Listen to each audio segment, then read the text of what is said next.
Hello everyone and welcome to Party of Two podcast right here on Anchor.fm and anywhere that you're getting your podcasts. I'm one of your hosts, the internet's Mark B. Donica. And I am one of your other hosts, the internet's Andrea Donica. Not even going to try it.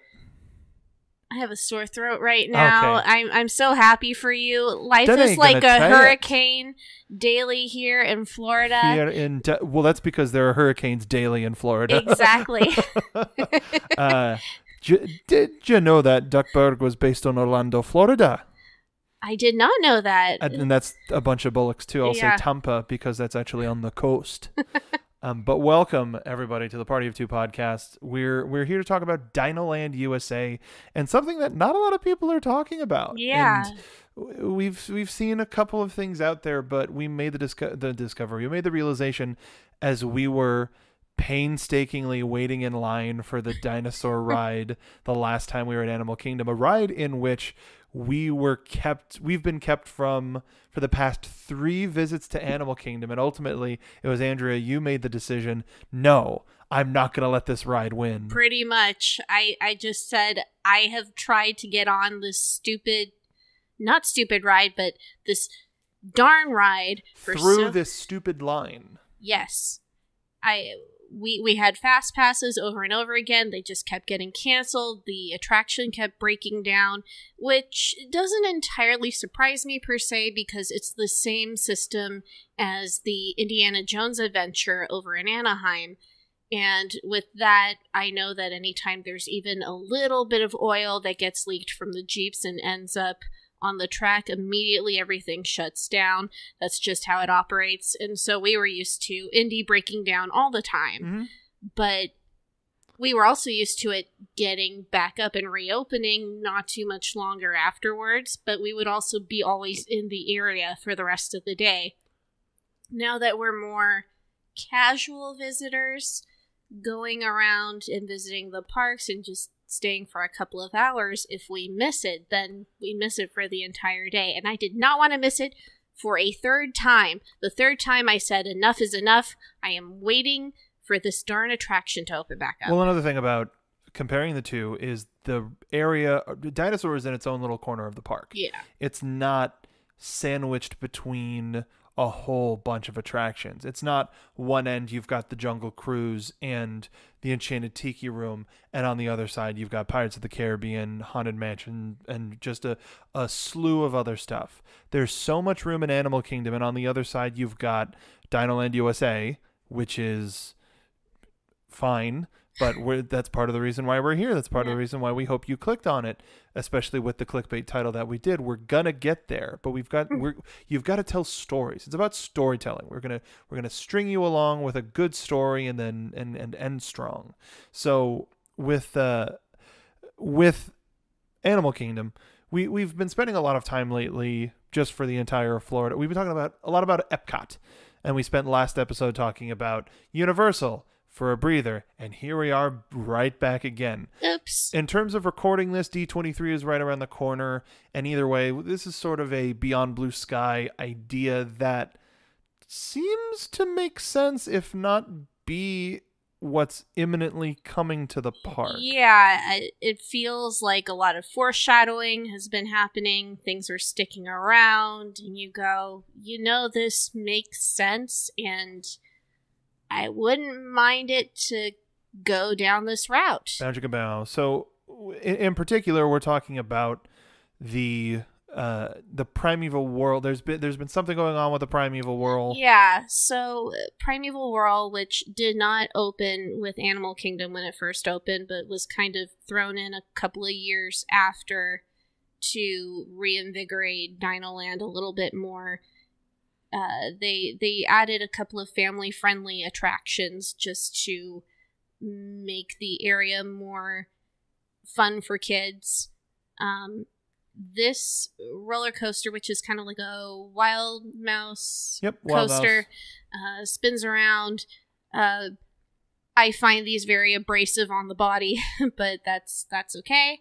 A lot of low-hanging bars, which terrify me. Yeah. Because I'm a tall man. And generally, when Disney has been putting these into attractions around this era, late 90s, early 2000s. It is so cheaply done. Just painfully cheaply done. And that's something that rubs me the wrong way, but that's kind of what rubs me the entire wrong way with all of DinoLand. But this roller coaster has just suddenly closed a couple of months ago. And then they were saying, oh, it's going to open back up. Fast passes became available on My Disney Experience. Then they went away. All of the fast passes that people reserved for were canceled and said, sorry, you have to swap it out for something else. We don't know when this roller coaster is going to open back up. And as we've kind of seen with some Walt Disney World regular visitors, people are going, oh no, they're just not going to reopen it. This is what they did with Stitch. You know, they close it, they say they're going to open it, and it's not going to come back. Well, one of the major issues that I think a lot of the attractions in Florida have to combat is the weather. And when it comes to something like Primeval Whirl, the way that ride's set up, it's all tight, it's all compact. There's no awning or cover. It's not in a show building or anything like that. So when your hottest season, and I don't mean that literally, when the summer season comes around and one of your only rides in an area is closed down, that's not good for business. No. You know, if you're all about riders per minute and those sorts of numbers, you got to have something that's a little more reliable. And I think we're just waiting on D23 for maybe some sort of an announcement about that area, because as we were walking through, Donald's Dino Bash has been going on since May of 2018, so it's been over a year, and it's as a Inside the Magic posted a video interviewing one of the lead designers of the event. It's a way to get character meet and greets into Animal Kingdom, and it's been working, you know, as we've been walking through, really well. Even on a rainy day. Yeah. The line for Scrooge is very long. The line for Launchpad is kind of long because he's only now starting to get back into the public eye with the DuckTales reboot. We'll get there. And there's Donald, there's Pluto, there's Goofy, there's Chip and Dale. And their cute little dinosaur footy costumes. Adorable costumes. They have plushies of it too in the exit shop for Dinosaur, and I was just like, I really want these. So it's been good for PhotoPass numbers. Seemingly, I'll say seemingly, it's been good for PhotoPass numbers and merchandise. The fact that they've made merchandise for that means that it was popular enough, or the demand was there to get that. And so Tokyo Biz right there. Oh sure, yeah, that's going into the Tokyo stuff, and we're getting into Duffy and all of Duffy's friends. But this, as we were waiting in line, we had the idea of Dinosaur needs something. It needs some reinvigoration really bad. It's not timely, or it's not timely. It's timely, not timeless. Mm-hmm. Whereas Indiana Jones, by putting the time frame on it sort of lives as its own adventure. And while the character of Indiana Jones may or may not be always in the public consciousness, the idea of that they tell you the story right away, and because it's not like it's, you know, the Dinosaur has the Tomorrowland problem. Yeah, it does. Well, the thing too with Dinosaur, or with DinoLand, it very much feels straight out of the 90s. They made it feel like a contemporary area, and anytime any theme park does that, it's going to get outdated. Tomorrowland, you're trying to predict the future, and the future catches up with you, and you were wrong, sorry to say. And then with DinoLand, they didn't try to... They made everything look very, very cheap, and I appreciate that Imagineering went through this really developed backstory, the history of DinoLand. The idea is that first they had, there was construction going on, and oh, look at this. There's all of these dinosaur bones, just suddenly a huge, huge amount of them. So suddenly paleontologists, archaeologists all swarm on the area. The Dino Institute comes up, which is what houses the dinosaur attraction. And the story behind the rest of DinoLand, which looks a lot cheaper, is Chester and Hester's Dinorama. And they had this little gas station, because that's really all that was out there before. Suddenly all of these people are swarming into the area, and they decide to start marketing it. They're just a little gas station. They just have a small little parking lot, and they start selling dinosaur tchotchkes. They put up these cheap little amusement park rides to make some extra money. And that's the story behind the entire area. And that's also the problem, is designing something to look like a tourist trap, to look like a roadside carnival, is so, or I'll say, I won't say definitively, but I'll say seems so against Walt's original message. It is 100%. And we don't evoke that type of talk lightly. But with that also comes the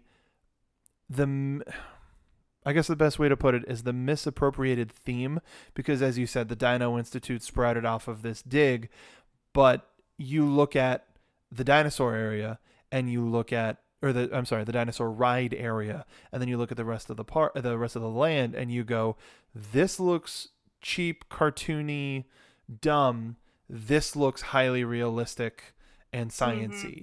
And those messages, but the messages don't connect. Right. Well, what I'm saying is that the strictly dinosaur area makes sense with the rest of Animal Kingdom, which is so realistic, so natural, so based in realism, except for, of course, the time travel thing. But, we always aspire for these mystical ideas. Mm-hmm. Dinosaur makes sense for the rest of Animal Kingdom, but Dinorama doesn't. No. The little dig area for the kids, that playground area, I think that's great. I think that it's great that they've got all these character meet and greets. But all of this theming around a gas station, I mean, it's completely bizarre to me, and it's so jarring, and it's the only area in Animal Kingdom, I step into it and just my skin crawls. I feel like I've been hit in the face with everything that one would hate about amusement parks. And you know what it reminds me of? Mm-hmm. It reminds me of the Flintstones area that Harry Potter replaced at Universal Hollywood, where it's this Viva Rock Vegas sort of ridiculously cartoony.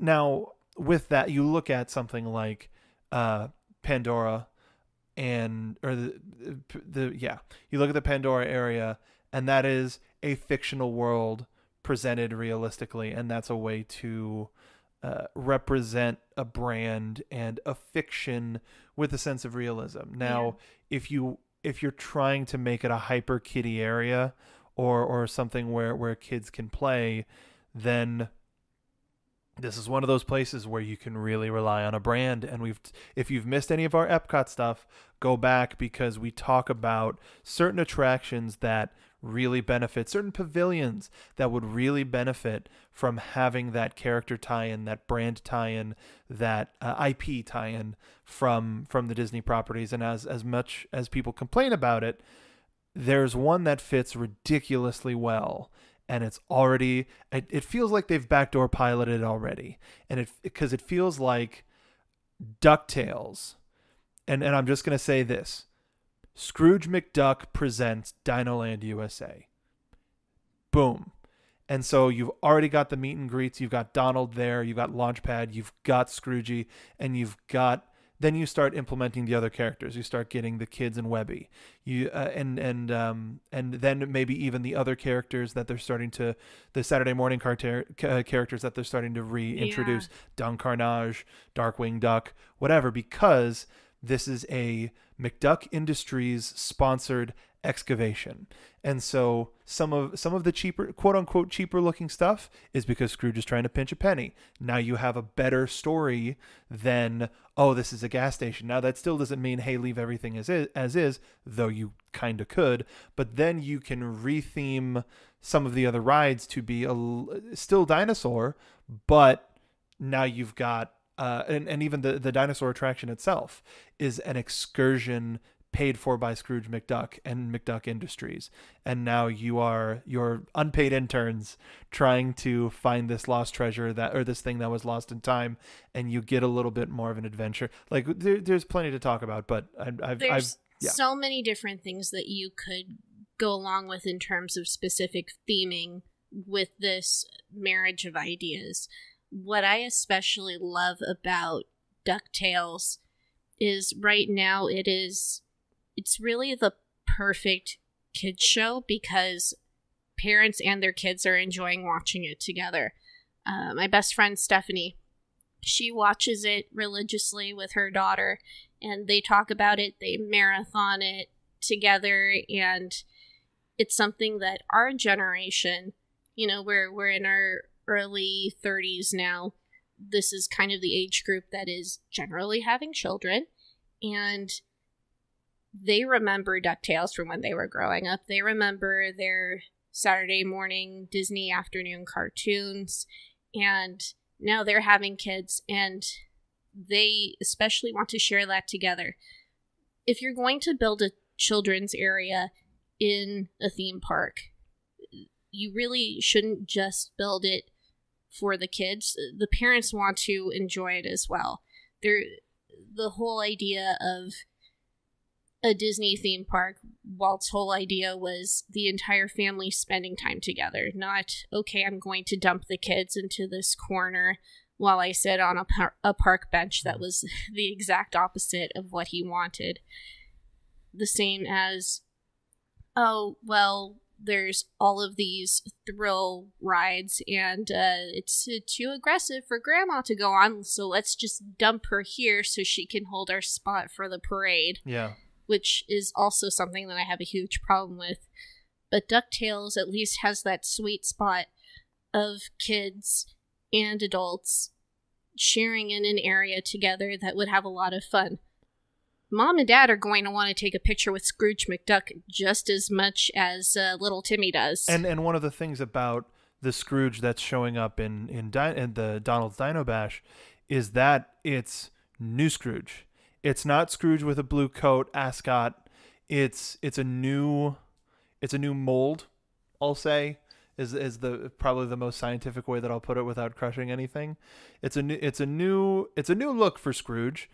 He's got different spats and a red coat, and that's the biggest tell of this is new Scrooge. This is the Scrooge that kids are supposed to recognize. Now, I find it odd that maybe it's the way that Launchpad is built, but he's not wearing like a new bomber jacket. He's wearing an old-timey flight jacket, and he's still got the goggles on. He's not wearing a trucker cap like the new Launchpad is. So it's a Launchpad out of time, but whatever. It's one of those things where, hey, if this gets approved, we'll make fresh Launchpad, blah, blah, blah, whatever. But that's one of the things that's the most telling to me, is that this is new Scrooge. That's not old Scrooge. And I think the problem with Donald is more people recognize him with the classic blue sailor uniform, not his new navy blue uniform that his redesign for DuckTales. So I think if Donald would ever show up in the parks, he still wouldn't look like his DuckTales counterpart. But if you start looking at the rest of the brand, you can theme the Midway games to various characters. You can have the villains represented some way. Glomgold, Magica, Beaks. You have Mark Beaks represented somehow. I think Primeval Whirl, you can have Gizmo Duck as a part of that, and part of the reason why it's going crazy is because Gizmo Duck's trying to help, which would be great. And something else that I've thought about too with this, because Primeval Whirl was kind of born out of an original concept before, which was called the Excavator, which didn't end up opening in DinoLand, but has a lot of the core ideas that ended up manifesting. But basically, all of these hard, heavy machinery pieces that had been used and found the dinosaur bones in the first place, they kind of fell apart. It became a dangerous area. They stopped working, so the entire place was abandoned. And then, because over at the Dino Institute, all of these young scientists and interns that were mischievous, just like Seeker that we experienced that nearly kills us because of the asteroid, they start messing around with all the machinery because they want to start digging around themselves to see if they can find the next big discovery. And suddenly things start going wrong.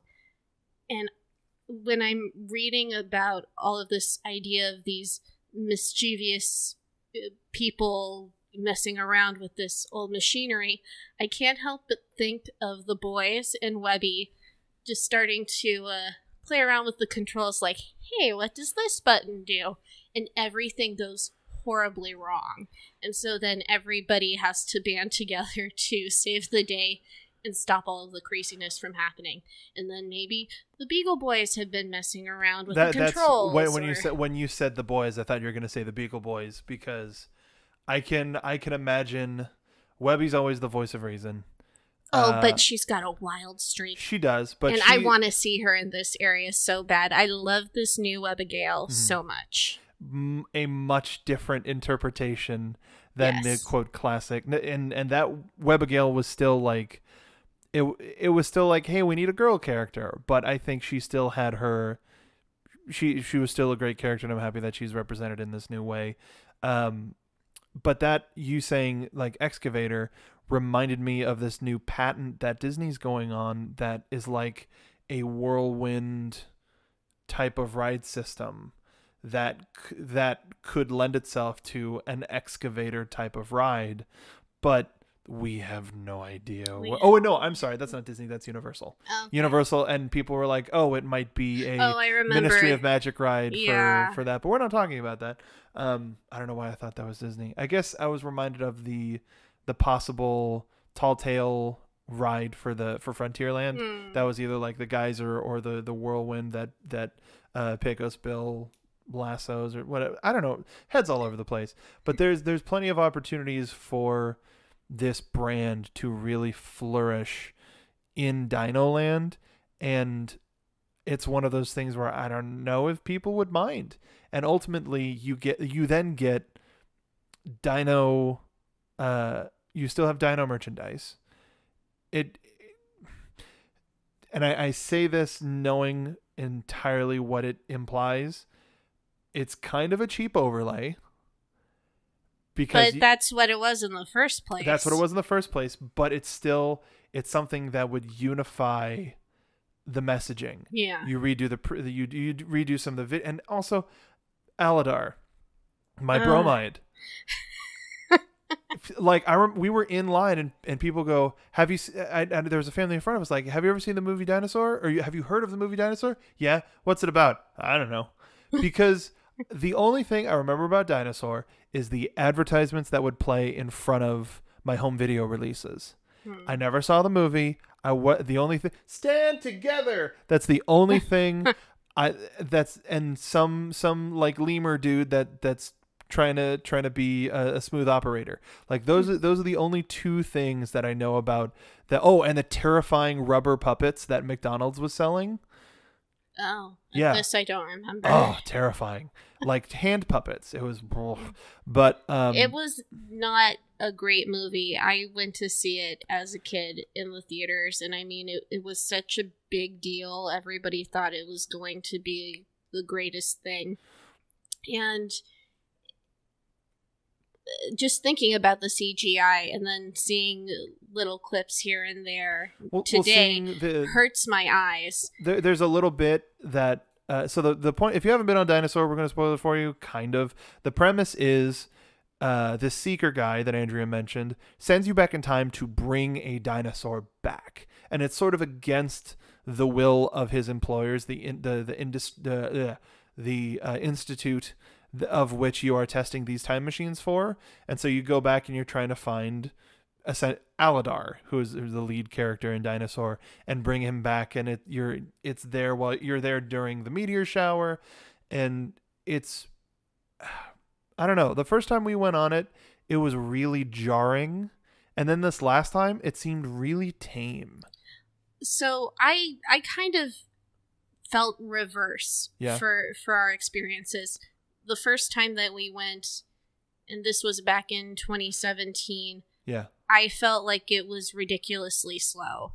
And it's supposed to kind of be a scary, thrilling experience, and the mojo had clearly been taken out of it. However, for this more recent ride, when we finally got on it, thank goodness we were in the back row, which is where you're going to get the most buck out of your Jeep. Then I felt like, oh, this is actually kind of scary. Oh, this would be terrifying to children. Why did they try to tame this down for children to go on this? This should just allow itself to be a thrilling, scarier ride. Like, don't mess with it. Don't try to change the intent. It's like what happened with Alien Encounter, for example. If it's going to be something scary, that base is always going to be there. Just the inherent lighting and the creatures that are stalking you and attacking you. At one point, you have the Carnotaurus charging after you, following you behind your Jeep.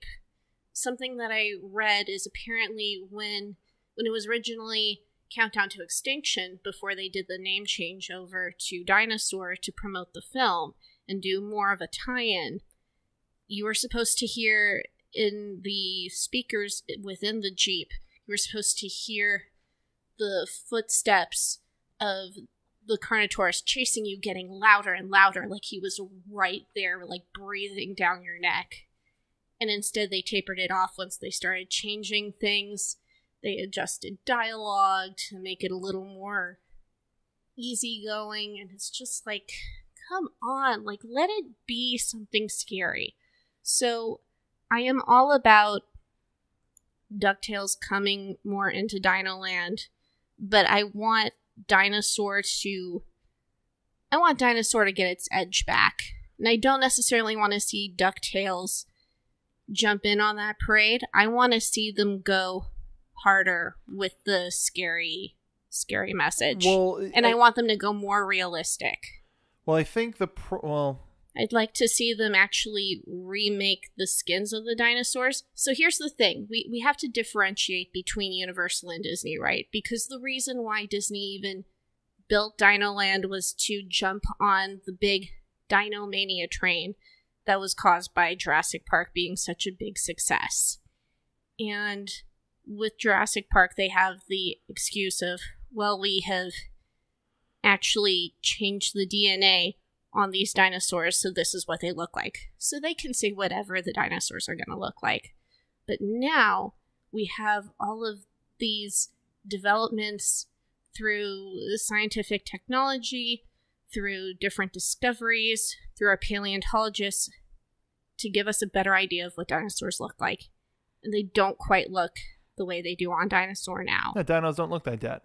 So I would like to see them go more closer to reality. I'd like to see more reality, because Animal Kingdom is so grounded in reality that I feel like with Dinosaur, they really owe it to the integrity of the park and to the attraction to be as realistic as possible. So I don't disagree with you, but so here's where I differ from you. I think the only place that they as I talked about Pandora at the top of the show, is that's a type of world essentially within a certain art style. It's like, here is the horse type animal, here is the cheetah type animal, here, like, what, you know, the Pandora style. Now, I'm all for more realistic designs, but in the DuckTales style. So you do have the more realistic designs, the more modern, like the more feathered velociraptors and what have you.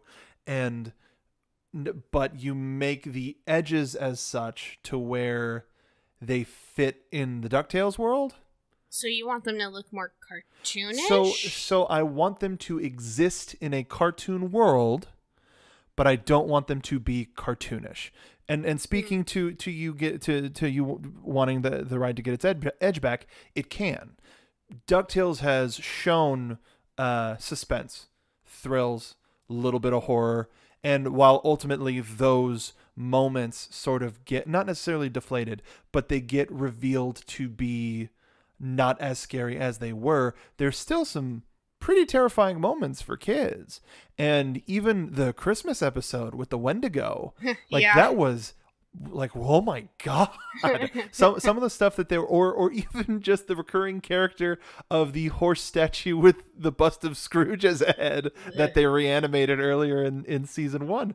And if you don't know what we're talking about, man, that's a good one. But there's plenty of imagery in DuckTales that is designed to evoke a little bit more of a not necessarily full fear, but scary. And there are ways that you can present it to where the first time maybe it's Glomgold who snuck back in time with you to try. I'm gonna be the first billionaire duck to get a dinosaur Scroogey, or like whatever.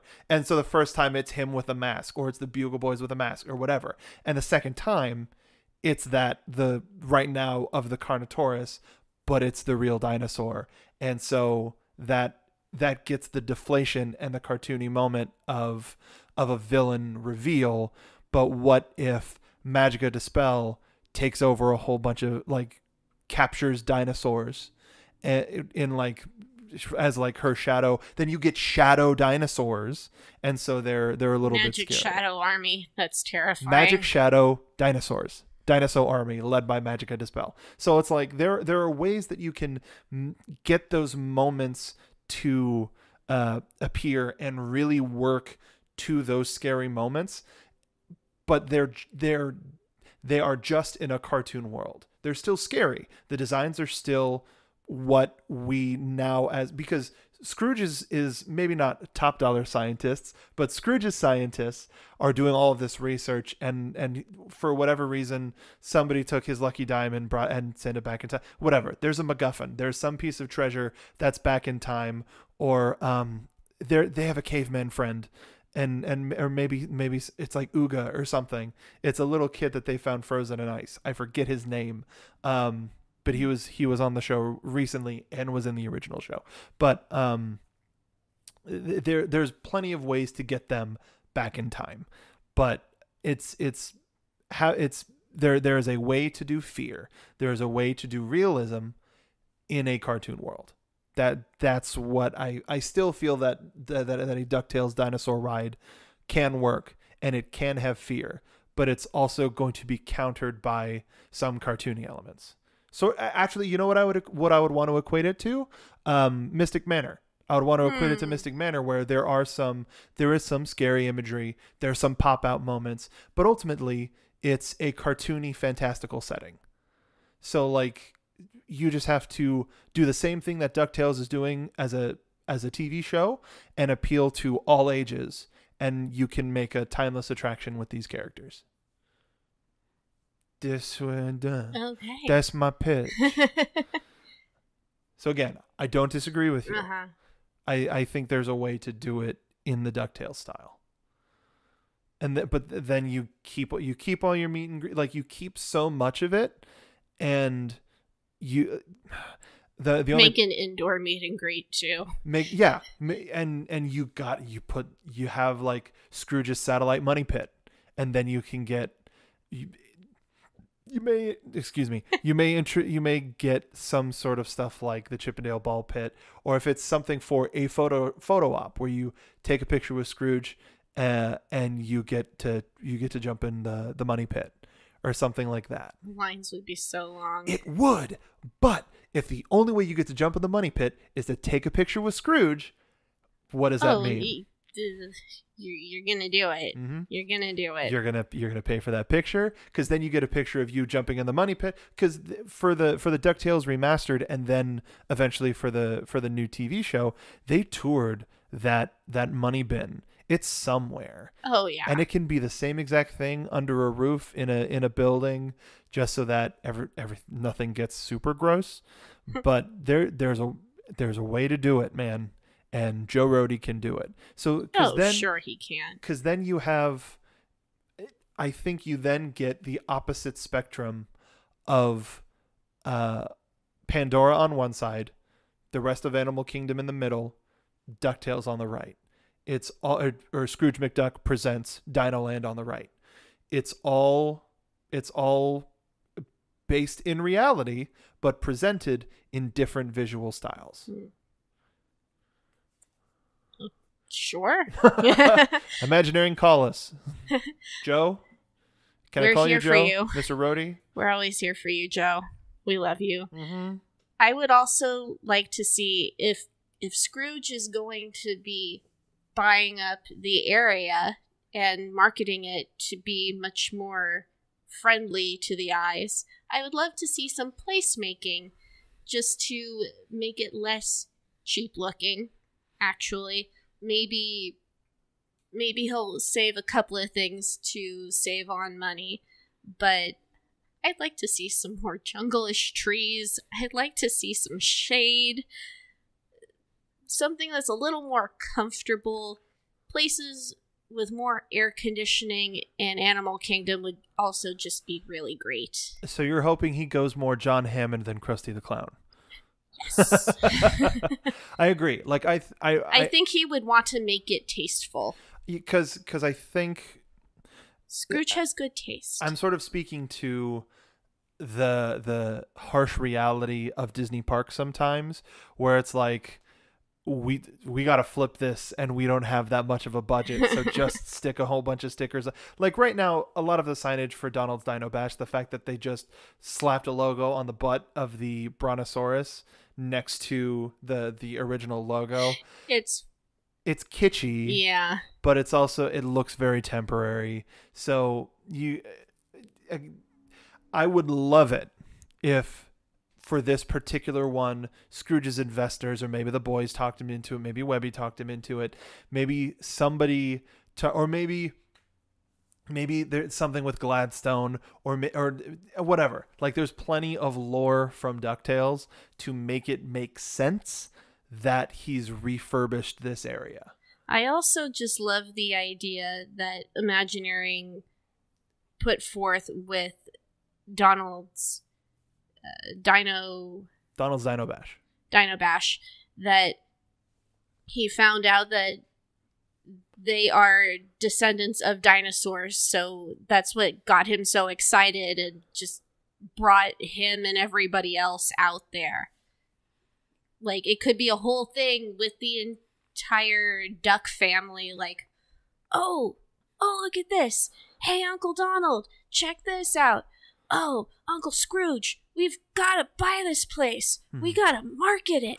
And then it goes into a whole nother thing with the kids. Maybe you then get okay. You just that's why they go back in time in Dinosaur. They're trying to find the first McDuck. Whoa. Which was a dinosaur. It goes from the thing of Donald finding out that, or Donald or another character finding out that they're a descendant from dinosaurs. So Scrooge puts all this money to bring back the first member of the McDuck family, or like a long distance or whatever, because that makes it about family. Something they learn a great message, whatever. Yeah. Like not just the cave duck. Ooga. I swear that his name is Ooga. Whatever. I'm probably wrong about that, but yeah. So that's the impetus for going back in time. And why these dinosaurs will now have feathers, as was correct. Yeah, as is the proper way to be represented. Then you could possibly go to Nessie, being some sort of a Scottish dinosaur, and then you can. Oh my gosh! Then we could finally have a sea monster in there. Mm-hmm. Something like that. I mean, Nessie's a famous Scottish. Maybe she's a cousin, or whatever. But she's long rumored to be a prehistoric beast, or like what you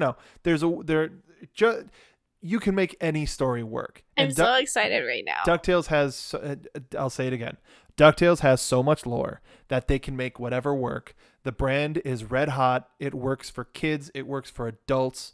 And while I would like to see it last a long time, sure, it'll at least last as long as it needs to. Yeah. Because right now it seems timely, but even for this brand, it exists outside of time. And the only thing that makes it modern is the time period in which it is set and the language, really. Because I think you watch the old stuff, it's old character tropes, or the old DuckTales series, it's old character tropes, but Launchpad's the same character. The boys are the same character. At her core, Webby is the same character. Scrooge is the same character. It's just updated for this audience. So this land would be DuckTales for the theme park audience. While we may have differing opinions on how stuff works, DuckTales and DinoLand, it makes sense. It makes perfect sense, and it really strikes me that Imagineering may actually be going in this direction.